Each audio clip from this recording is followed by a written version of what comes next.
வந்து நம்ம சேனலில் ரோட் சைட் காளான் மசாலா எப்படி செய்யுதுன்னு பார்க்க போகிறோம்.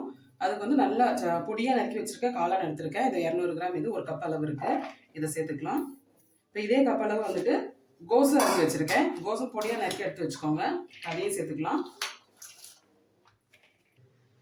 இப்போ எந்த கப்பில் மஷ்ரூமும் நீங்கள் கோஸும் எடுத்தீங்களோ அதே கப்பில் 1 கப் அளவு மைதா சேர்த்துக்கலாம்.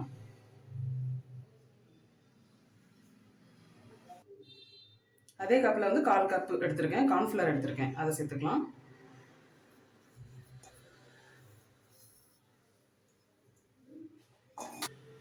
இதில் 1 டேபிள் ஸ்பூன் அளவு கரம் மசாலா, 1 டேபிள் ஸ்பூன் அளவு காஷ்மீரி சில்லி பவுடர் எடுத்திருக்கேன். இதுக்கு தேவையான அளவு உப்பு. இது எல்லாத்தையும் சேர்த்து நல்லா கலந்துடலாம்.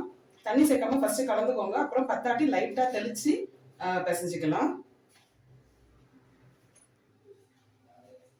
இப்போ இந்த மாதிரி ட்ரையாக இருக்குது பாருங்கள். லைட்டாக கொஞ்சமாக தண்ணி தெளிச்சுக்கணும்.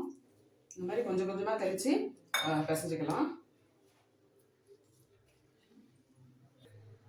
இப்போ பாருங்கள், இந்த அளவுக்கு பிசைஞ்சு வச்சுக்கலாம். இந்த அளவுக்கு இருக்கணும். இது அப்படியே இருக்கட்டும். இப்போது எண்ணெயை காய வச்சுக்கலாம். எண்ணெய் நல்லா காஞ்சதும் இதை சின்ன சின்னதாக எடுத்து நம்ம இந்த மாதிரி தட்டி போட்டுக்கலாம். இதே மாதிரி எல்லாத்தையும் போட்டு நல்லா பொரிச்சு எடுத்துக்கலாம். சின்ன சின்னதாக போட்டுக்கோங்க. எப்படியும் நம்ம மறுபடியும் ஊற்றிட்டு தான் ஆகணும்.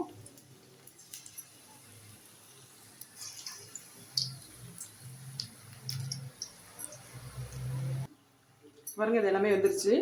இதே மாதிரி எல்லாத்தையும் நம்ம பொரிச்சு எடுத்துக்கலாம். அவ்வளோதான், இதை எடுத்துடலாம். இதை பொரிச்சு எடுத்துட்டு ஆறுனதுக்கப்புறம் சின்ன சின்ன பீஸாக வந்து நம்ம பிச்சு வச்சுக்கலாம்.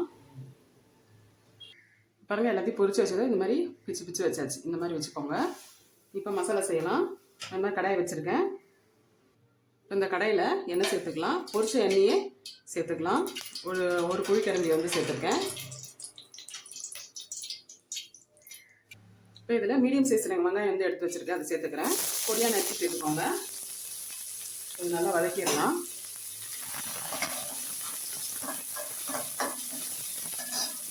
இது கூட பார்த்தீங்கன்னா பொடியாக நறுக்கினா கருவேப்பிலை சேர்த்துக்கலாம்.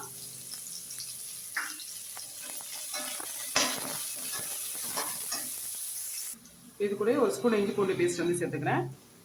இதையும் சேர்த்து நல்லா வதக்கிடலாம். இப்போ வந்து ஸ்டவ் வந்து சிம்மில் வச்சுருங்க. வச்சுட்டு மசாலா சேர்த்துக்கலாம். ஒரு 1/4 டீஸ்பூன் அளவு மஞ்சத்தூள், அப்புறம் ஒரு டீஸ்பூன் அளவு கரம் மசாலா, அதுக்கப்புறமேட்டு காரத்துக்கு சில்லி பவுடர், தனி மிளகாய் தூள் இருக்கு இல்லையா, அது சேர்த்துக்கிறேன். ஒரு ஸ்பூன் சேர்த்துக்கிறேன். அதில் வந்து நம்ம காஷ்மீரி மிளகாய் தூள் தான் சேர்த்தோம். அதில் கலர் தான் இருக்கும், ரொம்ப காரம் இருக்காது பகோடாவில். இப்போ இதில் வந்து தனி மிளகாய் தூள் சேர்த்துருக்கேன். இதையும் சேர்த்து இந்த எண்ணெயிலே நல்லா வதக்கிடுங்க. நெக்ஸ்ட் பார்த்தீங்கன்னா இதில் சாஸ்லாம் சேர்த்துக்கலாம். நான் வந்து சில்லி சாஸ் சேர்த்துருக்கேன். க்ரீன் சில்லி சாஸ் தான் எடுத்திருக்கேன். அது 1 ஸ்பூன் சேர்த்துக்கிறேன். அதுக்கப்புறம் சோயா சாஸ் அது ஒரு ஸ்பூன். அதுக்கப்புறம் டொமேட்டோ கெச்சப் எடுத்திருக்கேன். அது 1 ஸ்பூன்.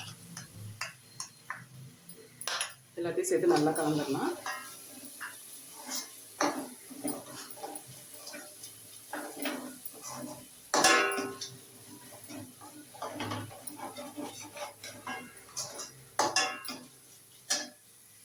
இதை கார்ன்ஃப்ளவர் எடுத்திருக்கேன். 2 ஸ்பூன் வந்து கார்ன்ஃப்ளவர் மாவு எடுத்திருக்கேன். அதை நல்லா தண்ணியில் கரைச்சி வச்சுருக்கேன். அதை சேர்த்துக்கலாம். சேர்த்து நல்லா கலந்துருங்க. இப்போ இதுக்கு மட்டும் தேவையான அளவு உப்பு சேர்த்துக்கலாம். நம்ம ஆல்ரெடி பகோடா தனியாக போட்டிருக்கோம். இதுக்கு மட்டும் தேவையான அளவு உப்பு. சாஸ்லேயும் உப்பு இருக்கும், அதனால பார்த்து சேர்த்துக்கோங்க.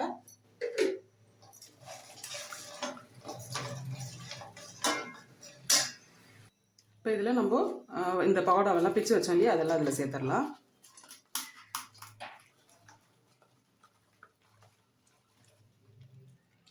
இது எல்லாத்தையும் சேர்த்து இதோட நல்லா கிளறிடுங்க.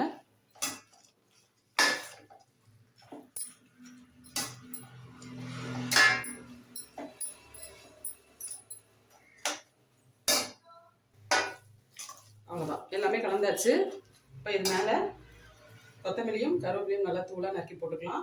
அதுக்கப்புறம் பச்சை வெங்காயம் இருக்கா, இந்த வெங்காயம் கொஞ்சம் போட்டுக்கலாம். இதில் அவ்வளோதான், நம்மளுக்கு சூப்பரான ரோட் சைட் காளான் மசாலா வந்து ரெடி ஆகிடுச்சு. நீங்களும் இதே மாதிரி செஞ்சு பாருங்கள். எப்படின்னு சொல்லிட்டு கமெண்ட்டில் சொல்லுங்கள்.